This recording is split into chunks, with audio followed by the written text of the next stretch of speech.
మొదట మాత్రమే మైహా చెప్పాడు. శంభవేచ మయోభవేచ, అక్కడ మాత్రమే మయోభవేచ మయస్కరాయచ 2 చోట్ల వచ్చింది. నమ శివాయ తర్వాత మన మయా లేదు చూడండి. ఇందాక చెప్పిన మయం పోయి అదే మిగిలిపోయింది, పూర్తిగా ఏకమైపోయింది. ఇక్కడ నది సముద్రంలో చేరేక సముద్రమే మిగిలినట్లు పరమాత్మతో ఐక్యమయ్యకు నువ్వు పరమాత్మ అయిపోయావు. అది నమశివాయ అక్కడ ఆపాడు. ఇది పంచాక్షరి ఆవిష్కరించిన విధానం. ఈ పంచాక్షరిని ఉపదేశించిన వాడెవరు? మరో ప్రశ్న. పంచాక్షరి మంత్రం జపించేవాళ్ళు చాలా మంది ఉండవచ్చు. పంచాక్షరి మంత్రానికి ఋషి వామదేవ ఋషి అంటారు. ఇక్కడ రుద్ర నమక మంత్రం రాసి మొత్తానికి ఋషి వామదేవుడు. అంటే ఇటు మొత్తం రుద్రనమకానికి వామదేవుడు ఋషి, పంచాక్షరికి ఋషి. అంటే రెండింటికి ద్రష్ట ఒకడే అని చెప్పబడుతున్నది ఇక్కడ. రుద్రం యొక్క సారం పంచాక్షరి.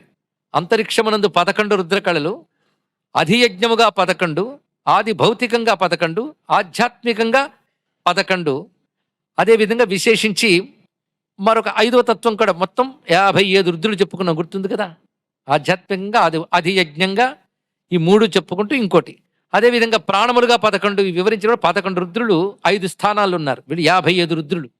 ఈ 55 రుద్రుల శక్తి అంతా ఒక్కచోట ఉంటుంది, ఆదిత్య మండలంలో ఉంటుంది. ఇంకోటి రుద్ర హృదయంలో ఉంది, అంటే రుద్ర నమకంలో ఉందన్నాం.